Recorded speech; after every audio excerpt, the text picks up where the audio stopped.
In 2022, there were roughly 4 million entry-level knowledge workers in America between the ages of 22 and 25. Today, employment in that exact demographic has dropped by 13%. Not because of a recession. Not because of offshoring. Because of artificial intelligence. Stanford researchers confirmed it last month. The jobs most exposed to AI are disappearing fastest for the people who were supposed to inherit them.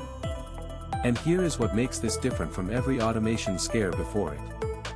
This time, the target is not the factory floor. It is the laptop. The spreadsheet. The legal brief. The code repository. The creative deck. The jobs we told an entire generation would be safe if they just got a degree and learned to think for a living. Welcome back to Zero Index. What I am about to walk you through is the most uncomfortable labor market story I have ever had to piece together. For 50 years, we operated under a simple mental model. Automation eats routine work. Robots replace hands. Computers replace calculators. But humans handle ambiguity. Humans synthesize. Humans create.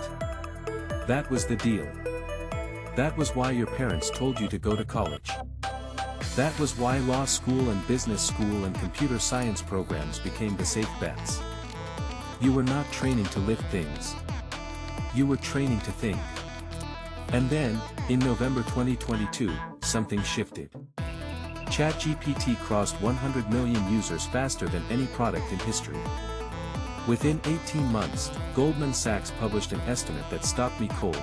Tasks within approximately 300 million full-time jobs globally could be automated by generative AI. Not might be. Could be. With technology that already exists. Legal services and administrative support were at the top of the exposure list. Let me be precise about what that means.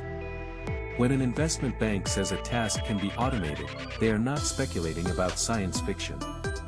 They are forecasting where capital will flow.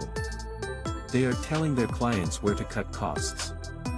And when Goldman Sachs says 300 million jobs are exposed, what they are really saying is, the definition of valuable human work just changed, and most people have not updated their assumptions. There is a specific mechanism driving this that I want to come back to later, because it explains why the disruption is happening so much faster than anyone predicted. But first, I need to show you what is already visible in the numbers. In the first 6 months of 2025 alone, 77,999 tech jobs were eliminated and directly attributed to AI-driven restructuring. Not economic downturn. Not failed products. AI. Companies are saying the quiet part out loud now. They are filing it in their earnings calls. AI contributed to 4.5% of total job losses this year, and we are barely halfway through it. But the headline numbers hide the real story. The World Economic Forum estimates 85 million jobs displaced globally by the end of this decade, with 2026 as the critical acceleration point. That is not a slow drip. That is a phase change. And when you look at who is getting hit first, it is not who you would expect. I spoke to a 26-year-old developer, let us call him Marcus, who graduated from UT Austin in 2023 with a computer science degree and $40,000 in student loans. He did everything right. Internships at 2 well-known companies. Strong GitHub portfolio. Clean interview skills. He got laid off from his first full-time role in March 2025 after 8 months. The company cited restructuring. But when he talked to his former manager off the record, the explanation was simpler. 3 developers plus Copilot were now doing what 12 developers did before. The math just did not work anymore. Marcus is not an outlier.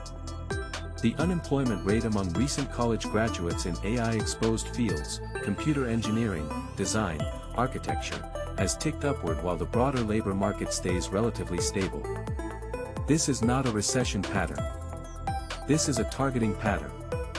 And here is the part that genuinely surprised me when I dug into the Goldman data. Workers displaced by automation take approximately 1 month longer to find new employment than workers displaced by traditional economic reasons.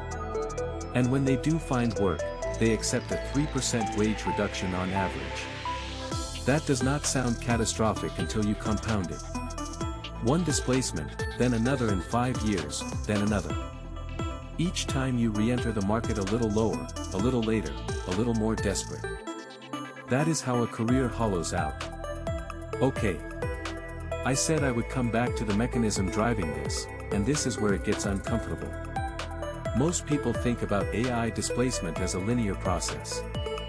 Machines get a little better, they take a few more tasks, humans adjust. That is how it worked with manufacturing. That is how it worked with data entry. Gradual replacement, one role at a time. This is different. And I need to be careful here because the way I am about to describe it sounds almost too clean, but I have heard versions of it now from 3 separate founders and 1 very candid enterprise software executive. The number of humans needed to produce a given unit of cognitive output is dropping by an order of magnitude. 1 person with AI is doing what 20 people did before. Let me make that concrete. A legal research team at a mid-size firm used to have 6 associates pulling precedents, synthesizing case law, drafting memos. 1 associate with a properly tuned AI workflow now handles the same volume at comparable quality. That is not a 10% efficiency gain. That is an 83% reduction in headcount for that function. And the remaining associate is not more valuable. They are more replaceable. Because the expertise now lives in the system, not in the person. This pattern is repeating across every knowledge domain simultaneously. Content teams. Financial analysis shops. Architecture firms. Software development. The output per human is exploding, which means the humans per output is collapsing. And here is the part that most people miss entirely. When 1 person can do the work of 20, companies do not keep 20 people and become 20 times more productive. They keep 3 people, become 6 times more productive, and let the other 17 go. The efficiency gains flow to capital, not labor. Actually, I need to stop here because most people get this completely wrong. They hear order of magnitude and assume I am exaggerating. So let me give you the direct quote from a productivity study that crossed my desk last month. Within 3 to 5 years, the majority of cognitive jobs will be substantially automated. Not partially. Not assisted. Substantially. The timeline is not a generation. It is a presidential term. There is a specific cohort getting crushed right now, and it is the one that was supposed to be best positioned for the future. Entry-level knowledge workers are facing a 13% employment decline since 2022 in AI-exposed occupations. These are people aged 22 to 25. People who graduated into what was supposed to be a white-collar golden age. Stanford researchers documented this, and when I first saw the number, I thought it must be a data artifact. It is not. Here is what is happening. Companies used to hire entry-level workers for 2 reasons. 1, they needed bodies to do volume work. 2, they needed a pipeline for future mid-level talent. AI is disrupting both of those incentives simultaneously. The volume work is exactly what large language models excel at. Research, drafting, analysis, summarization, code generation. The tasks that used to justify hiring a fresh graduate are now tasks that a senior employee plus AI can absorb into their existing workflow. And the pipeline argument falls apart when there are more experienced workers available than positions to fill. Why train a junior when you can hire a displaced mid-career professional who already knows the domain? This creates a brutal paradox. Young workers cannot get experience because they cannot get jobs. They cannot get jobs because they do not have experience. And the AI tools that were supposed to democratize capability are actually accelerating the credentials arms race. When everyone has access to the same cognitive augmentation, the differentiator becomes existing expertise and network access, exactly what new entrants lack. I will be honest. I did not fully grasp how bad this was until I looked at the 10-year projections. Goldman Sachs estimates that if firms adopt AI on a wide scale over the next decade, 6 to 7% of workers will be displaced during the transition. But the broader exposure is far worse. 47% of US workers are at risk of job loss to automation. In advanced economies, that number hits 60%. And this is where the third factor comes in, the one I have been holding back. The standard response to automation anxiety has always been retraining. Workers displaced from one sector reskill into another. The labor market adapts. Human capital finds new applications. But here is what I found when I started tracking the actual corporate behavior.